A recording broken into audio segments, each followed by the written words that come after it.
जय हिंद, नमस्कार। स्वागत है आपका एक बार पुनः अमर स्टडी मित्र के यूट्यूब चैनल पर। दोस्तों, हम लोग जीएस उदा बुक को पढ़ रहे थे और उसमें हम लोग जियोग्राफी विषय पर चर्चा कर रहे थे। तो आज उसी सिलसिले में हम लोग जो है जलवायु विज्ञान यानी कि क्लाइमेटोलॉजी के बारे में स्टडी करेंगे। और आज का हमारा जो टॉपिक है वो है जलवायु, यानी कि इंडियन जलवायु क्या है, भारतीय जलवायु क्या है। ठीक है, इंडियन क्लाइमेट के बारे में हम आज पढ़ेंगे। तो जैसा कि आप लोग जान रहे हैं कि अभी योगी आदित्यनाथ जी के द्वारा, माननीय मुख्यमंत्री, उनके द्वारा अभी हाल ही में घोषणा हुआ, जब वे रेडियो ऑपरेटर वालों को नियुक्ति पत्र वितरित कर रहे थे, तो उन्होंने कहा कि 30,000 प्लस जो है पुलिस विभाग में अभी और भर्ती आनी है। तो जैसा कि अब देखने को मिल जाएगा जल्द ही, क्योंकि OTR भी फिल हो रहा है यूपी पुलिस से रिलेटेड और 30,000 प्लस भर्ती आने की चांस बढ़ गए हैं। तो आप लोग अगर यूपी पुलिस की तैयारी करना चाहते हैं, कर रहे हो, तो इस वीडियो को देख सकते हैं। इसके माध्यम से आप अपनी तैयारी को बेहतर बना सकते हैं, GK GS के पोर्शन को मजबूत कर सकते हैं। और साथ ही SSC GD, UP SSC PT, जिस किसी भी एग्ज़ाम में GK GS, जियोग्राफी, हिस्ट्री ये सब पूछा जाता होगा, तो आप लोग इसको देख सकते हैं। ठीक है, आइए बिना देरी करते हुए स्टार्ट करते हैं आज का हमारा ये सेशन।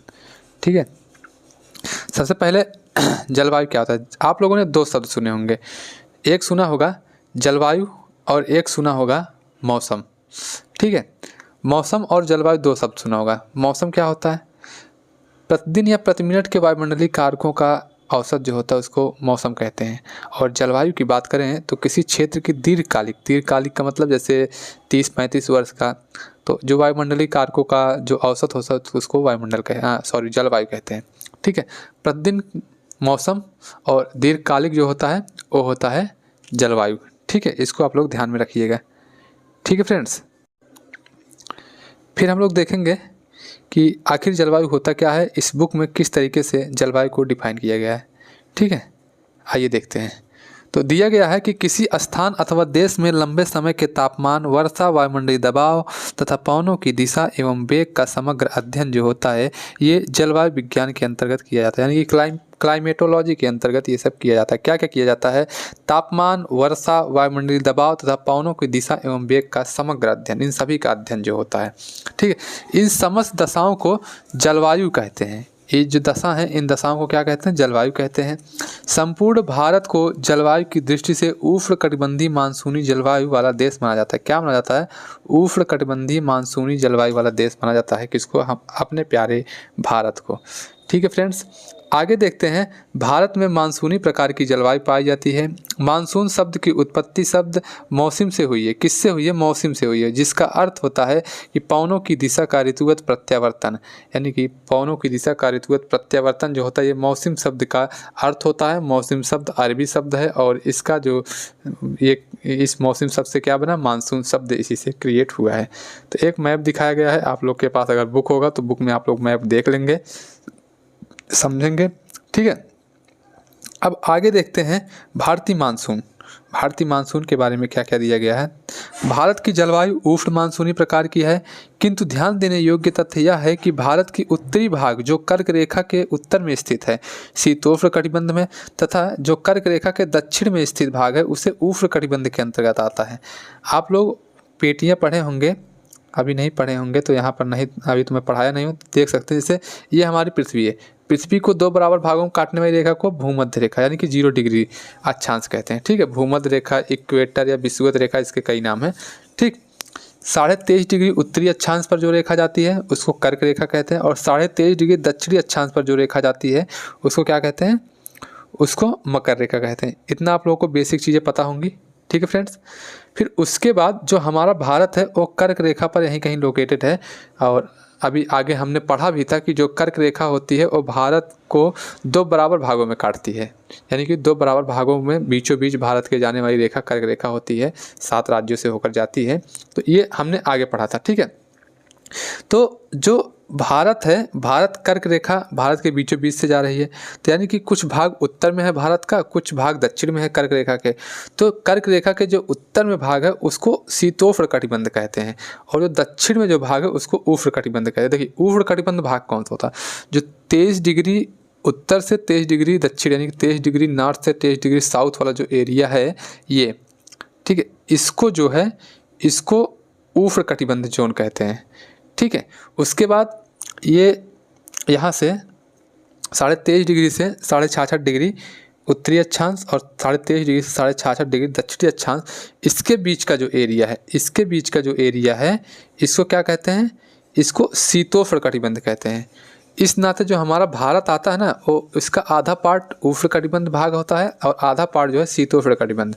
और इसीलिए, और यहाँ देखिए, यहाँ जैसे 23 डिग्री है, यहाँ से 30-35 डिग्री के आसपास जो एरिया है ये वाला, 5 डिग्री नीचे 5 डिग्री ऊपर ये वाला जो एरिया है, 30 डिग्री नीचे 30 डिग्री ऊपर ये वाला जो एरिया है, तो इसको उपोष्णकटिबंध कहते हैं। ठीक है, तो सिर्फ इतना याद रखना कि भारत जो है ये शीतोष्णकटिबंध में, यानी कि क्या क्या, उष्णकटिबंध और शीतोष्णकटिबंध दोनों का हिस्सा है।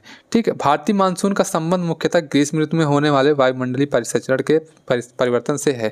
ठीक है, समुद्र से दूरी, समुद्र देखिए भारत 3 ओर से समुद्र से घिरा हुआ है, इन सब का मानसून पर प्रभाव पड़ता है। समुद्र से दूरी, पर्वत श्रेणियाँ, ये सब जो है ना, इन सब का मानसून पर बहुत ज़्यादा प्रभाव पड़ता है, जलवायु पर प्रभाव पड़ता है। ठीक है, भारत 3 ओर से समुद्र से घिरा हुआ है, इसके पश्चिमी तट, पूर्वी तट एवं दक्षिणी भारतीय क्षेत्र पर समुद्री जलवायु का प्रभाव पड़ता है, किंतु उत्तरी भारत, उत्तर पश्चिम भारत एवं उत्तरी पूर्वी भारत पर समुद्री जलवायु का नगण्य प्रभाव पड़ता है।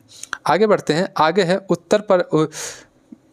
उत्तरी पर्वतीय श्रेणियाँ। उत्तर में जो पर्वतीय श्रेणियाँ हैं उनका जलवायु पर क्या प्रभाव पड़ता है, तो हिमालय क्षेत्र भारत की जलवायु को प्रभावित करता है। यह मानसून की अवधि में भारतीय क्षेत्र में वर्षा का कारण भी बनता है, क्योंकि वर्षा 3 तरीके की होती है, संवहनीय वर्षा, पर्वतीय वर्षा और चक्रवाती वर्षा। पर्वतीय वर्षा का सबसे ज़्यादा कारण जो है ये हिमालय क्षेत्र पड़ता है, हिमालय के पर्वत की चोटियाँ जो है ये पर्वतीय वर्षा का कारण बनती हैं। ठीक है, शीत ऋतु में तिब्बती क्षेत्र से आने वाली अत्यंत ठंडी हवाओं के मार्ग में रुकावट पैदा कर भारत को शीतलहर के प्रभाव से बचाने के लिए अवरोध की भूमिका भी निभाता है। क्या ये हमारा जो है हिमालय जो एक प्रहरी की तरह उत्तर दिशा में पूरे भारत को एक प्रहरी की तरह घेरे हुए है, और एक बचाव के रूप में जो तिब्बत से हवाएं आ रही हैं, ठंडी हवाएं आ रही हैं, उनको आने नहीं दे रहा है। तो कहने का मतलब हिमालय का कहीं ना कहीं भारतीय जलवायु पर बहुत बड़ा योगदान है। ठीक है, आगे देखते हैं, जब पश्चिमी जेट के हिमालय के उत्तर में विस्थापन के पश्चात भारत में पूर्वी जेट प्रवाह का विकास होता है। इसकी स्थिति लगभग 15 डिग्री से 30 डिग्री उत्तरी अक्षांश में ऋतुओं के अनुसार बदलती रहती है। इसे ही भारतीय मानसून प्रस्फोट के लिए प्रमुख रूप से उत्तरदायी माना जाता है। किसको? पूर्वी जेट प्रवाह को। ठीक है, पूर्वी जेट प्रवाह के प्रभाव से दक्षिणी हिंद महासागर में मेडागास्कर के द्वीप समीप उच्च वायुदाब का विकास होता है। इसी उच्च वायुदाब के केंद्र से दक्षिण पश्चिमी मानसून की उत्पत्ति होती है। देखिए, उच्च वायुदाब जो होता है, जो पवनें होती है, वो हमेशा उच्च वायुदाब से निम्न वायुदाब की तरफ चलती हैं, और जहाँ उच्च वायुदाब का निर्माण होता है वहाँ तापमान की कमी होती है। तापमान की कमी होती है वहाँ जो है, तापमान की कमी होने के कारण उच्च वायुदाब का निर्माण होता है, और उच्च वायुदाब जो वहाँ की पवन होती है, पवनों में आर्द्रता होती है। ठीक है, और वे हमेशा निम्न वायुदाब की तरफ जाती हैं और वहाँ पर जाकर वर्षण का या वर्षा कराती हैं। ठीक है, फिर हम लोग देखते हैं, अगली हेडिंग है भारत में मानसून का आगमन। भारत में मानसून का आगमन कैसे होता है, कब होता है, तो इसके बारे में देखते हैं। तो भारत में होने वाली मानसूनी वर्षा मौसमी होती है, जो जून से सितंबर के दौरान होती है। आप लोगों को बता दूं, वर्षा भी 3 प्रकार के होते हैं, संवहनीय वर्षा, पर्वतीय वर्षा, चक्रवाती वर्षा। ठीक है, इस तरीके से जून के प्रथम सप्ताह में मानसूनी हवाएं केरल, कर्नाटक, गोवा व महाराष्ट्र के तटीय क्षेत्रों पर पहुंच जाती है। सर्वप्रथम मानसूनी हवाएं केरल के तट से टकराती हैं, जिसे मानसून प्रस्फोट की संज्ञा दी जाती है। ठीक, ब्रस्ट ऑफ मानसून। ठीक, भारत में होने वाली वर्षा मुख्य रूप से भू आकृतियों, उच्चावच, जिसको उच्चावच कहते हैं, के द्वारा नियंत्रित होती है। उदाहरण के रूप में पश्चिमी घाट में पवनाभिमुखी ढाल पर लगभग 250 सेंटीमीटर तक वर्षा होती है। इसी प्रकार पूर्वी भारत में पहाड़ियों स्थित के कारण पूर्वी राज्यों में भारी वर्षा होती है। जो देखिए, जो उच्चावत हैं, जो पहाड़ हैं, जो पर्वत हैं, ये कहीं न कहीं काफ़ी हद तक ये वर्षा में ये भूमिकाएं निभाती हैं। जैसे कि पर्वतीय वर्षा के बारे में मैंने बताया कि इस तरीके से हवाएं आती हैं, हवाएं ये मानसूनी हवाएं हैं, ये आर्द्रता लिए हुए आती हैं, पर्वत से टकराती हैं, फिर यहाँ पर बादल का निर्माण हो जाता है। जब बादल का निर्माण होता है तो वर्षा करते हैं ये बादल वर्षा करते हैं, फिर उसके बाद जब वायु हल्की हो जाती है तो ये ऊपर से निकल जाती है। ठीक है, इस तरीके से पर्वतीय वर्षा होता है। आगे देखें, एल नीनो। एल नीनो नाम काफ़ी हाईलाइटेड नाम है। पीसीएस परीक्षा तक एल नीनो से संबंधित क्वेश्चन बनते हैं, आईएएस की परीक्षा में क्वेश्चन बनते हैं। तो एल नीनो शब्द जो है इसका शाब्दिक अर्थ बालक ईसा है, क्योंकि यह जलधारा दिसंबर के महीने में क्रिसमस के आसपास नज़र आती है। पेरू जो दक्षिणी गोलार्ध में स्थित है में दिसंबर गर्मी का महीना होता है। पेरू में जो है जो दिसंबर होता है वो गर्मी का महीना होता है, ठीक है। यह पेरू के तट पर पूर्वी प्रशांत महासागर में उत्पन्न होने वाली एक गर्म धारा है। ये कभी कभी पूछता है कि एल नीनो कैसी धारा है, तो एल नीनो गर्म धारा है। कैसी धारा है, तो गर्म धारा है एल नीनो। इसके प्रभाव के कारण भारत में कम वर्षा होती है, ठीक है। फिर ला नीनो आती है। ला नीनो के बारे में देखते हैं, ला नीनो क्या है। तो ला नीनो जो होता है, ला नीनो ये एल नीनो की विपरीत संकल्पना है। इसके प्रभाव से भारत में पर्याप्त वर्षा होती है। देखिए फिर देखते हैं भारत में वर्षा का अनुपात। अगला हेडिंग है भारत में वर्षा का अनुपात, किस किस तरीके की भारत में वर्षा होती है। तो पश्चिमी विक्षोभ लगभग 3% वर्षा करता है। मानसून पूर्व स्थानीय चक्रवाती वर्षा जो है लगभग 10% होता है। दक्षिणी पश्चिमी मानसून वर्षा लगभग 74% होता है। और प्रत्यावर्तित मानसूनी वर्षा लगभग 13% होता है, ठीक है। फिर हम लोग देखते हैं कोपेन का जलवायु वर्गीकरण। कोपेन एक भूगोलवेत्ता हैं जिन्होंने जलवायु से संबंधित कुछ अपना नियम प्रतिस्थापित मतलब नियम दिया था, सिद्धांत दिया था, तो उसको पढ़ेंगे, ठीक है। कोपेन ने सर्वप्रथम 1918 में विश्व को 3 जलवायु क्षेत्रों में विभाजित किया था। कितने में? 3 जलवायु क्षेत्रों में। इसके पश्चात इन्होंने इस योजना में वर्ष 1931-1936 में संशोधन किया। कोपेन ने जलवायु प्रदेशों के निर्धारण हेतु निम्नलिखित चरों का प्रयोग किया था। नंबर 1 है वार्षिक एवं मासिक औसत तापमान। जैसे वर्ष भर में और महीने के औसत तापमान क्या होते थे। वार्षिक एवं मासिक वर्षा वर्ष में और मासिक में माह में कितनी वर्षा होती थी। वनस्पति ये जो है इसके जो थे ये प्रमुख चर निर्धारित किए थे, प्रमुख वेरिएबल निर्धारित किए थे कि इनके माध्यम से हम किसी भी स्थान के जलवायु के बारे में हम लोग समझ सकते हैं, ठीक है। फिर आता है भारतीय मानसून की उत्पत्ति के संबंधित सिद्धांत हैं कुछ, theory related to origin of Indian monsoon. तो इसके बारे में हम लोग देखते हैं। तो तापीय सिद्धांत अथवा चिरसम्मत विचारधारा ये क्या है। तो इस सिद्धांत को एडमंड हैली ने सन 1656 में एशियाई मानसून की उत्पत्ति की व्याख्या हेतु प्रतिपादित किया था। इसके अनुसार मानसून महाद्वीपों एवं महासागरों के तापमान में अंतर के कारण इनमें उत्पन्न तापीय विरोधाभास का परिणाम है। देखिए महाद्वीपों और महासागरों में तापमान में अंतर कैसे होता है। जो महाद्वीप होते हैं, ठीक है, महाद्वीप है और महासागर है, ठीक है। अब इनके तापमान में अंतर कैसे होता है। महाद्वीप जो है ये ज़्यादा गर्म होते हैं और महासागर जो होते हैं ये ठंडे होते हैं, ठीक। अब जहाँ तापमान की कमी रहेगी, महासागर में तापमान की कमी रहती है, वहाँ उच्च दाब बनता है। और जहाँ तापमान अधिक रहेगा वहाँ निम्न वायुदाब बनता है। इस कारण से हवाएं जो है उच्च वायुदाब से निम्न वायुदाब की तरफ चलती हैं। ये आगे हम लोगों ने पढ़ा कि हवाएं जो है ये हमेशा उच्च वायुदाब से निम्न वायुदाब की तरफ चलती हैं। तो महासागरों से ही हवाएं उठती हैं और स्थल की ओर चलती हैं और ये अपने साथ आर्द्रता लेकर चलती हैं, जिस कारण से स्थल में जाकर जो है ये वर्षा का कारण बनती है और वर्षा कराती हैं, ठीक है। नेक्स्ट देखते हैं ग्रीष्म काल के सूर्य की किरणें कर्क रेखा पर लंबवत पड़ती हैं, जिसके कारण यहाँ निम्न वायुदाब केंद्र का विकास हो जाता है तथा तापीय विषुवत रेखा का उत्तर की ओर खिसकाव हो जाता है। देखिए जहाँ भी तापमान ज़्यादा रहेगा वहाँ निम्न वायुदाब का बनना निश्चित है। इसको आप लोग एकदम एग्जैक्ट दिमाग में बैठा लीजिए। वायुदाब जो होता है तो जहाँ तापमान ज़्यादा रहेगा वहाँ निम्न वायुदाब का निर्माण होगा, जहाँ तापमान कम रहेगा वहाँ पर उच्च वायुदाब का निर्माण होगा, ठीक है। इसके कारण दक्षिण पूर्व व्यापारिक पवनें निम्न वायुदाब केंद्र की ओर खींची चली जाती हैं और जब ये हवाएं भूमध्य रेखा को पार करती हैं तो कोरियोलिस बल के प्रभाव के कारण दाहिनी ओर मुड़ जाती हैं, जहाँ इनकी दिशा दक्षिण पश्चिम हो जाती है, ठीक है दोस्त। इतना समझ में आया। आगे देखते हैं।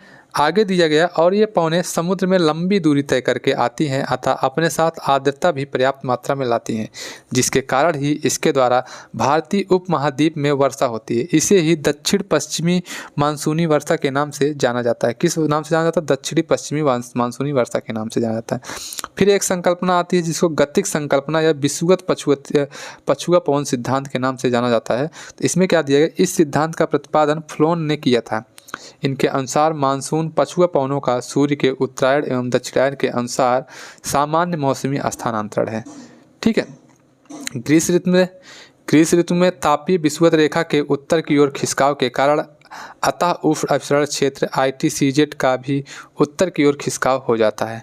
ठीक है, फलतः जो है पछुआ पवनों का प्रभाव भारतीय उपमहाद्वीप पर बने निम्न क्षेत्रों की ओर होने लगता है और अंततः दक्षिण पश्चिम मानसून की उत्पत्ति होती है।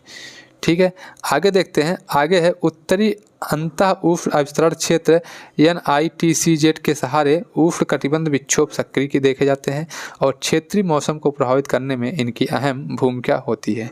ठीक है, आगे है मानसून विच्छेद। मानसून विच्छेद या मानसून ब्रेक किसे कहते हैं, इसको देखते हैं। तो मानसून अवधि के दौरान लगातार वर्षा होने के बाद कुछ दिनों के लिए वर्षा रुक जाती है। जैसे लगातार वर्षा हो किसी भी मंथ में, अगस्त है, अगस्त में लगातार वर्षा हो रही है, अब कुछ दिनों के लिए वर्षा रुक जाए तो कहते नहीं कि मानसूनी वर्षा है, मानसून आया था, वर्षा अब कुछ दिन के लिए बंद हो गया। तो इस तरीके की जो स्थिति होती है इसी को मानसून विच्छेद की संज्ञा दी जाती है। भारत के विभिन्न क्षेत्रों में उत्पन्न होने वाले इस विच्छेद के पीछे अलग अलग कारण उत्तरदायी होते हैं। जैसे पश्चिमी तट पर आर्द्र पवनों का तट के समानांतर प्रवाहित होना। जैसे पश्चिमी तट ये है, ठीक है, ये पूर्वी तट है, ये पश्चिमी तट है। तो पश्चिमी तट पर कुछ इस तरीके से पहाड़ियाँ हैं। अब पवनों को जो यहाँ दक्षिण पश्चिम जो पवनें हैं जो यहाँ से बनकर उठती हैं, तो इनको इस तरीके से जाना चाहिए। अगर इस तरीके से ये जाएंगी तो ये यहाँ पर टकराएंगे और वर्षा करेंगे। लेकिन क्या होता है कि इस समय जो होता है, जब ये मानसूनी विच्छेद जब होता है तो ये जो पवनें हैं तो ये इस दिशा में बहने लगती है, यानी कि इसके समानांतर चलने लगती है। ठीक है, इससे जो है टकराव नहीं होता है, पर्वतीय वर्षा नहीं होती है। ठीक, आगे देखते हैं। आगे है मानसून निवर्तन। मानसून निवर्तन क्या होता है? अक्टूबर एवं नवंबर में मानसून के पीछे हटने या लौटने को सामान्यतः मानसून का निवर्तन कहा जाता है। व्यापारिक पवनें या ट्रेंड विंड्स, ये देखिए व्यापारिक शब्द से ही व्यापारिक पवनें बनी थी। व्यापारिक पवनें 5 से 30 डिग्री उत्तरी एवं दक्षिणी अक्षांशों के मध्य चलने वाली पवनें हैं, जो 35 डिग्री उत्तरी एवं दक्षिणी अक्षांशों से 0 डिग्री अक्षांश के मध्य चलती है। यानी कि कहाँ से? 35 डिग्री उत्तरी एवं दक्षिणी अक्षांशों से। हम लोगों ने अभी इस तरीके से देखा था, जो ये 0 डिग्री है, ठीक है, ये 23.5 डिग्री, ये 23.5 डिग्री। तो जो ये व्यापारिक पवनें ये 30 डिग्री से, मान लीजिए 30 डिग्री यहाँ पर है उत्तरी अक्षांश, 35 डिग्री उत्तरी अक्षांश यहाँ है। यहाँ से जो है ये अक्षांश विषुवत रेखा की तरफ चलती, इधर चलती है अंदर की तरफ। ठीक है, इसको व्यापारिक पवनें कहते हैं इस तरीके से। ठीक है, इसको जो है इसको व्यापारिक पवनें कहते हैं। ठीक है फ्रेंड्स, इतना समझ में आया। ऋतुओं के बारे में देखते हैं, सीजन या ऋतु क्या क्या, कौन कौन सी ऋतुएं हैं। तो भारत की जलवायु को मुख्यतः 4 ऋतुओं में विभाजित किया गया है। नंबर 1 है ग्रीष्म ऋतु, जो 15 मार्च से 15 जून तक होता है। वर्षा ऋतु, जो 15 जून से 15 सितंबर तक होता है। शरद ऋतु, जो 15 सितंबर से 15 दिसंबर तक होता है। और शीत ऋतु, जो 15 दिसंबर से 15 मार्च तक होता है। ठीक है, अब कुछ परंपरागत ऋतुएं हैं भारत में, जो परंपरागत ऋतुएं हैं उनके बारे में देखते हैं। भारतीय कैलेंडर के अनुसार महीना कौन सा और अंग्रेजी कैलेंडर के अनुसार महीना कौन सा। अच्छा, आप लोगों को भारतीय कैलेंडर के अनुसार सही महीनों के नाम याद हैं? तो देखिए, नहीं याद है यहाँ से देख लीजिएगा, याद कर लीजिएगा। ठीक है, जैसे बसंत ऋतु है तो इसको चैत्र और बैसाख में बसंत ऋतु को माना जाता है, जो मार्च और अप्रैल का महीना होता है। ठीक है, ग्रीष्म ऋतु ज्येष्ठ आषाढ़ मई जून का महीना। वर्षा ऋतु जो है श्रावण भाद्र जुलाई अगस्त। शरद ऋतु जो है ये अश्विनी कार्तिक सितंबर अक्टूबर। हेमंत ऋतु जो है ये मार्च शीर्ष पौष नवंबर दिसंबर। और शिशिर ऋतु जो है ये माघ फागुन और जनवरी फरवरी। ठीक है, इस तरीके से हम लोगों ने परंपरागत ऋतुओं को देखा है। अब हम लोग थोड़ा सा ग्रीष्म ऋतु के बारे में चर्चा कर लेते हैं, क्योंकि ग्रीष्म ऋतु से क्वेश्चन बनता है। तो मार्च में सूर्य की किरणों का कर्क रेखा की ओर विस्थापन के साथ ही उत्तर भारत में तापमान बढ़ने लगता है, जिसके कारण अप्रैल मई जून माह में उत्तर भारत में ग्रीष्म ऋतु का स्पष्ट रूप से अनुभव किया जाता है। ग्रीष्म ऋतु के समय भारत के अधिकांश भागों में तापमान लगभग 30 डिग्री से 32 डिग्री सेल्सियस तक पाया जाता है, जबकि मई माह में ताप पेटी का उत्तर की ओर खिसकाव के कारण उत्तर पश्चिम भागों में तापमान लगभग 48 डिग्री सेल्सियस तक पहुँच जाता है। ठीक है, यह एक सामान्य बात है। जैसे कि अब की साल ही आप लोगों ने देखा होगा तापमान 52 डिग्री सेल्सियस तक पहुंच गया था कहीं कहीं का तापमान। तो ये जो था, ये ग्रीष्म ऋतु में ये आम बातें होती हैं कि 30 से 35 सेंटीमीटर सेल्सियस तक जो है तापमान देखने को मिलता है, और 48 सेंटीमीटर 52 सेंटीमीटर तक ये पहुंच सकता है कभी कभार। ठीक है, एक पॉइंट है कि भारत में ग्रीष्म ऋतु में गर्म स्थान जो है ये ब्रियावालिसी, जो जैसलमेर बीकानेर राजस्थान में है। ठीक, ग्रीष्म ऋतु में आने वाले कुछ प्रसिद्ध स्थानीय तूफान। ये कुछ स्थानीय तूफान है, जैसे आम्र वर्षा होता है। आम्र वर्षा से भी कई बार क्वेश्चन बना है, आम्र वर्षा कहाँ होती है, किसको आम्र वर्षा कहते हैं, क्यों आम्र वर्षा। ठीक, तो इसको देखिए कि ग्रीष्म ऋतु के खत्म होते होते पूर्व मानसून बौछारें पड़ती हैं, जो केरल व तटीय कर्नाटक में एक आम बात है। स्थानीय तौर पर इस तूफानी वर्षा को आम्र वर्षा कहा जाता है, क्योंकि यह आमों को जल्दी पकने में सहायता होता है। ठीक है, आमों को जल्दी पकने में सहायक होता है ये आम्र वर्षा। ये केरल व तटीय कर्नाटक में मतलब होता है आम वर्षा। ठीक है, काल बैसाखी। काल बैसाखी ये असम और पश्चिम बंगाल में बैसाख के महीने में शाम को चलने वाली भयंकर विनाशकारी वर्षा युक्त पवने हैं। इनकी कुख्यात प्रकृति का अंदाजा इसके स्थानीय नाम काल बैसाखी से लगाया जा सकता है। ठीक है, जिसका अर्थ है बैसाख के महीने में आने वाली तबाही। चाय, पटसन, पटसन यानी को पटुआ जिसको बोलते हैं पटसन, तो पटुआ पटसन चावल के लिए ये अच्छी है। असम में इन तूफानों को बोंडोई चीला भी कहा जाता है, बोंडोई चीला। ठीक है, असम में क्या कहा जाता है, तो असम में बोंडोई चीला भी इसको कहा जाता है। ठीक है, आगे चलते हैं दोस्तों। आगे है फूलों वाली बौछार। फूलों वाली बौछार, देखिए अगर आप अभी तक वीडियो देख रहे हैं, वीडियो आप लोग को अच्छी लग रही है तो वीडियो को लाइक ज़रूर कर दीजिए। ठीक है, लाइक करते हैं, इससे हम लोग को मोटिवेशन मिलता है, और आपके लाइक करने से कुछ आपका जाएगा नहीं। ठीक है, और कोई अगर दिक्कत रहे, कोई सजेशन रहे, तो उसको आप लोग कमेंट बॉक्स में बता भी सकते हैं। इसके लिए आप फ्री हैं, आप कोई भी सजेशन रहे, कुछ भी रहे, आप बताइए। मैं उसके माध्यम से जो है, आपके सजेशन के माध्यम से आपके डाउट को भी क्लियर करूंगा। अगर आपका कोई डाउट है तो आप कमेंट बॉक्स में बताइए कोई डाउट है, और कोई अगर सजेशन है तो उसको भी बताइए। ठीक है, फूलों वाली बौछार। इस वर्षा से केरल व निकटवर्ती कहवा उत्पादक क्षेत्रों में कहवा के फूल खिलने लगते हैं। किसके? फूलों वाली वर्षा। लू है, लू जैसा कि उत्तर भारत में जैसे उत्तरी मैदान में देखने को मिलता है। उत्तरी मैदान में पंजाब से बिहार तक चलने वाली ये शुष्क, गर्म व पीड़ादायक पवने हैं। दिल्ली और पटना के बीच इनकी तीव्रता अधिक होती है लू की। ठीक है, आगे बढ़ते हैं। आगे शीत ऋतु के बारे में देखते हैं। शीत ऋतु, विंटर सीजन। उत्तर भारत में शीत ऋतु नवंबर के मध्य से आरंभ होती है। भारत के उत्तरी भाग में दिसंबर और जनवरी सर्वाधिक ठंडे महीने होते हैं। इस समय उत्तरी भारत के अधिकांश भागों में औसत दैनिक तापमान 21 डिग्री सेल्सियस से कम रहता है, एवं रात्रि का तापमान काफ़ी कम हो जाता है, जो पंजाब और राजस्थान में हिमांक यानी कि 0 डिग्री सेल्सियस से भी नीचे चला जाता है, इतना कम हो जाता है। ठीक है, आगे देखते हैं मानसून संबंधी अनुसंधान। मानसून संबंधी अनुसंधान कार्य से संबंधी प्रमुख संस्थान, तो कौन कौन से संस्थान हैं? तो भारतीय मौसम विभाग, कहाँ पर है ये? नई दिल्ली में है भारतीय मौसम विभाग। ठीक है, भारतीय उष्णकटिबंधीय मौसम विज्ञान संस्थान, ये पुणे में है। नेक्स्ट आता है मध्यम दर्जे के राष्ट्रीय मौसम भविष्यवाणी केंद्र, ये नोएडा में है। नेक्स्ट आता है भारतीय राष्ट्रीय सूचना समुद्र सेवा केंद्र, जो है ये भी हैदराबाद में है। ठीक है, अंतरिक्ष प्रयोग केंद्र, ये अहमदाबाद में है। Centre for mathematical modelling and computer simulation, ये कहाँ पर है? ये बेंगलुरु में है। ठीक है, आगे बढ़ते हैं। आगे क्या है? भारतीय प्रौद्योगिकी संस्थान, ये कहाँ है? ये दिल्ली में है, नई दिल्ली। भारतीय प्रौद्योगिकी संस्थान, ये खड़गपुर में भी है। ठीक है, भारतीय प्रौद्योगिकी संस्थान कानपुर में भी है। ठीक है, इसको याद रखिएगा, तीनों जगह एक ही चीज़ है। अगर जो भी ऑप्शन में दिया रहेगा उसी को आप लोग कीजिएगा। ये नहीं कि अगर नई दिल्ली नहीं दिया गया, कानपुर दिया गया है, तो आप सोचे कि नई दिल्ली में ही है और कहीं नहीं है। ठीक है, फिर है भारतीय विज्ञान संस्थान, बेंगलुरु में है, और राष्ट्रीय अंतरिक्ष प्रयोगशाला भी बेंगलुरु में है, और centre for development of advance computing, ये कहाँ है? ये पुणे में है। ठीक है फ्रेंड्स, आई होप आप लोगों को वीडियो अच्छी लगी है। अगर वीडियो अच्छी लगी होगी तो आप लोग वीडियो को लाइक कर दीजिएगा, शेयर कीजिएगा अपने दोस्तों के पास, और जो लोग चैनल पर नए आए हैं चैनल को सब्सक्राइब कर दीजिएगा। कल हम लोग मृदा के बारे में पढ़ेंगे। तो आज के लिए इतना ही, तब तक के लिए इजाज़त दीजिए, मिलते हैं कल। धन्यवाद।